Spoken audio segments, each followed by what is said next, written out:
Okay, guys, today we're going to be showing you to connect your PS. We're going to be telling you how to connect your PS4 controller to your PC. So use your PS4 controller with your PC.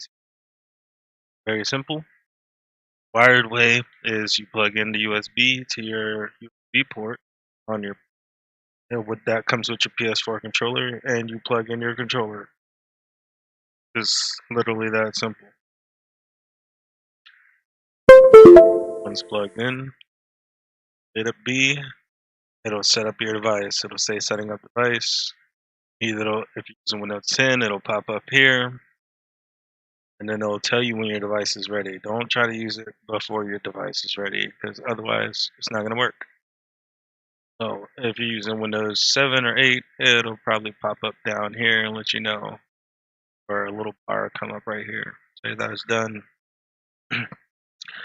Alright, and that's pretty much it. It's already connected. So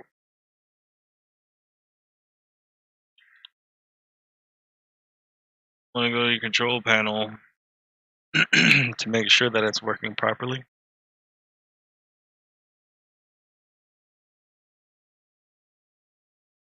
There, devices, right click,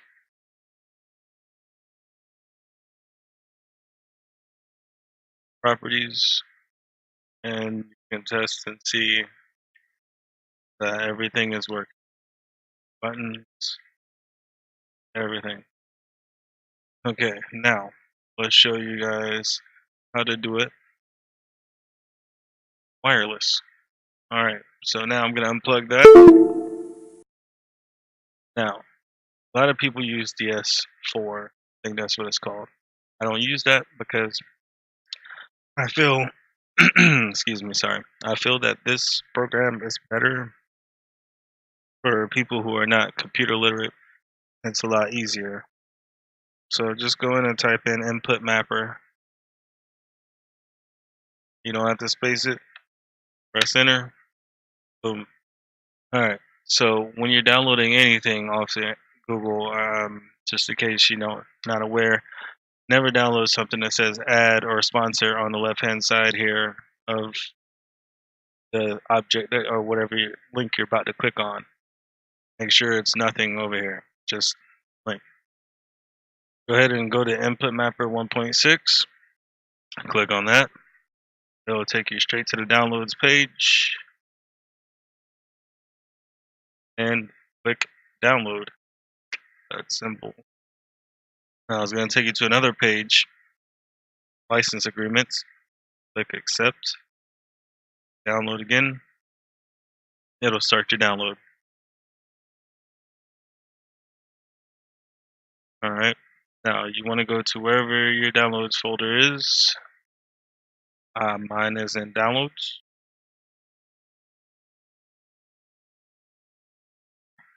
And you just want to click on it. Most of the time it's a double click, unless you change the settings yourself. I have this always popping up, making sure that my safe is not coming from this store, so it's not telling me. There's going to be something that pops up. User control, account control. If you have that, just click yes.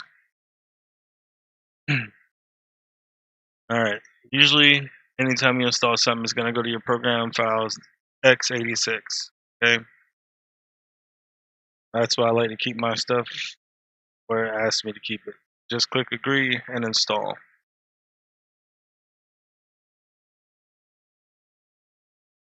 After you do that, it's going to pop up with this box. I never always trust anything from anywhere. I always wanted to ask me when it's going to install anything or do any updates, so I always uncheck that box if it's checked. You don't have to. You can leave it checked if you would like. Click install. You're finished. It says successfully installed. Click finish. Alright, this next step you also don't have to do. It's just something that I do because I don't like. Only thing I like up here is like my games, pretty much. Anything else I keep down here on my bar. Plus here, just double click and the program open. Now, You don't want to open this yet. I'm just showing you, just in case you want to keep it up here on your screen. You double click it. This is what it looks like. All right. Exit. I'll ask you if you're sure.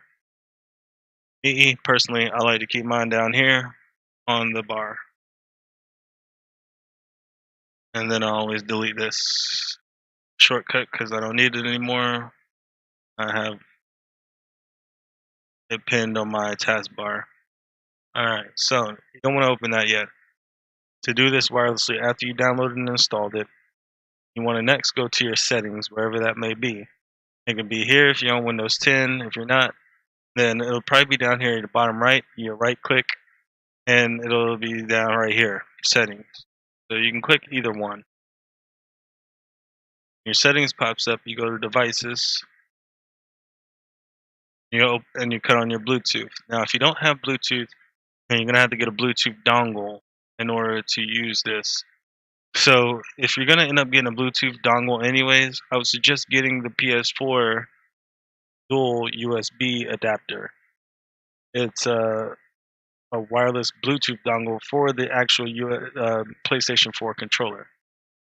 So if you're going to be doing this Bluetooth, you might as well just get that anyways, because doing it this way is going to recognize your controller as an Xbox controller, just like the DS4 for Windows program would do. Because Microsoft Windows is essentially Microsoft, which is Xbox. So you can't play wirelessly on your computer unless your computer thinks that it's an Xbox controller, which is what this program is making your computer think that you're using a wireless Xbox controller. So if you want to play with the absolute 100% as a PS4 controller wireless, then you should go ahead and buy the PlayStation DualShock USB wireless dongle. Now, plugged in, you can run Fortnite as a regular PS4 controller with all the buttons working exactly like a PS4 controller. Wireless, you can't do that. You have to use it as an Xbox controller, which in every game you use is going to be an Xbox controller. With that said, we're going to go ahead and jump back into it. Click your Bluetooth on. You have to do this first before you open up the program. Make sure the program is not open. Your input mapper program is not open at this time. After you cut your Bluetooth on, what you're going to do is, as a matter of fact, I'm going to open up the program just to show you what I'm telling you to do. Okay. All right, profiles. All right, so what I'm going to be doing is I'm going to be holding this button and the PlayStation button in between two joysticks and the share button down simultaneously, meaning at the same time. So I'm going to be holding both of those, this one and this one at the same time. And when I do that, it's going to be a flashing light, but it's going to be rapid. It's going to be really fast. I'm going to cut this off. I don't want to be doing that. All right, so you want to make sure that that light is flashing really fast. Then you want to go to add a Bluetooth or other device. Click the first one that says Bluetooth. Your wireless controller will pop up. And you just click on that, and then it'll say done. Your wireless controller is now synced. And that's all you have to do. Click done, and now you have a wireless controller. Okay, now it'll say here it's ready, or it'll show it at the bottom. It says wireless controller, but we're still not ready to use it yet. You can use it on your PC, but you still can't use it for games yet. You have to open up this and leave this open. Now, you don't have to open up this, but I'm just showing you what it's going to say when you're doing this. So first, you press the PlayStation button again once, and it'll blink. Then you hold it down.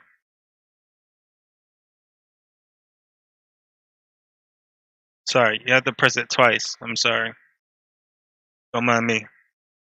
Alright, so you press it twice. You don't have to hold it down. You just press it once, it'll blink, and then you press it again. And the first thing that's going to happen is, and you just let it blink after that.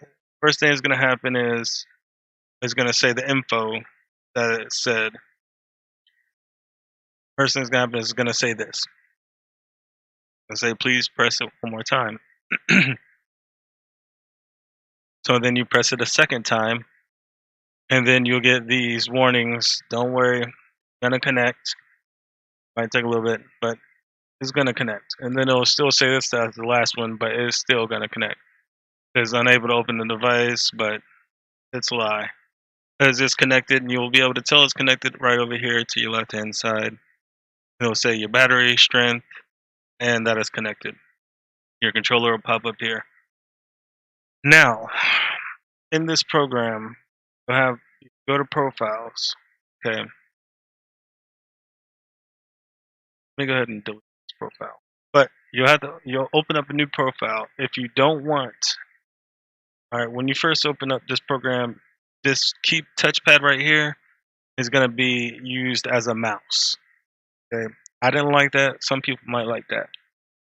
So in order to cut that off, you go to configuration and you click this button here.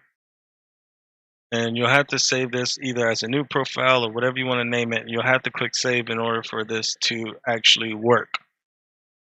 And I think you actually do have to close out the program and reopen it. Okay. Every time you open up this program, you are going to have to press the PlayStation button to sync it to open it up. All right. So, also in configuration right here is where you can change the color and the brightness of the light on your controller. So here is going to be automatically set to high brightness, the highest brightness, and a dark blue. Lowering this, no matter what color you choose, the brightness is going to go along with the color. Okay. So, me personally, I have mine set to blue, but just barely. So it's not that bright, so I can save battery. So it's somewhere around that color. Actually, I think it's, yeah, more around that color. But either way, the dimmer my light, the longer my battery is going to last. So I got it set lower. But you can go to Quick Picks and pick any number of one of these colors. And that'll be the color that is going to show. Okay.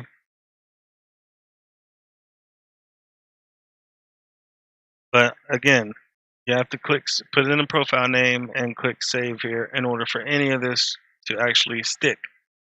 And then in turn, I'm going to delete this because I don't want it. I already got one set up. And then in turn, like I said, once you exit, you have to exit out as well in order for it to work, for it to change color. That's going to automatically, once you exit out of that program, it's automatically going to disconnect your controller. Your Bluetooth is going to stay on, but your controller is going to be disconnected. It's not going to be connected anymore. Open up the program. Press the PlayStation button once.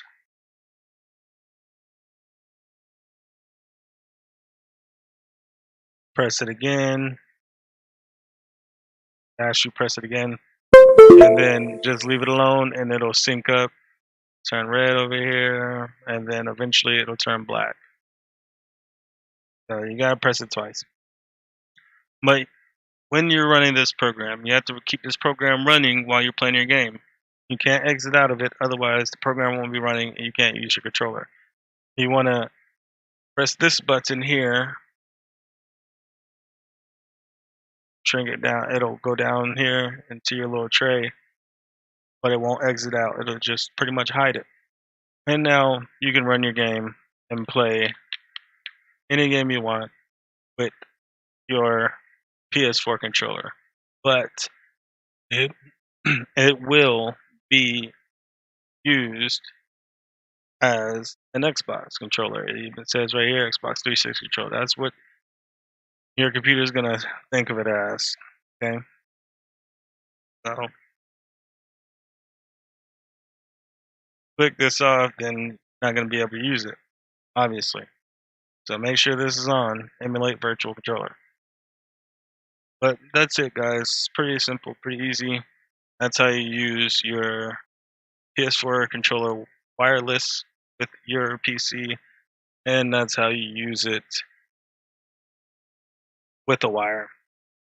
I prefer with the wire, but you can't play some games with it hooked up with the wire. Like I can't play Call of Duty unless I hook it up wireless, but I can play all my emulations hooked up, and Halo and Fortnite, the wire hooked up. But Call of Duty, I have to play it wireless. In Fortnite, if you have it hooked up with the wire, you can use it same way you would use it as, I'm not sure if I already said it, but I'm saying it again just in case, as you would a PS4 controller. It's hooked up wired. It will be just like a PS4 controller. You go to your settings and you change it to PS4 controller. Everything will be exactly the same. But if you're using it wireless, you have to go and you have to set it up, your controller up to the Xbox controller in order to use it. So don't forget to do that if you're using Fortnite. Set it up as an Xbox controller. That's the only way it's gonna work right. Your buttons aren't gonna work if you're trying to play it as a PS4 controller wireless. The buttons aren't gonna work because you can't use the middle pad except for anything for a mouse. That's wireless. There you go, guys. I hope you enjoyed. I hope it helps out to anyone who wants to play with their PS4 controller, wireless or wired.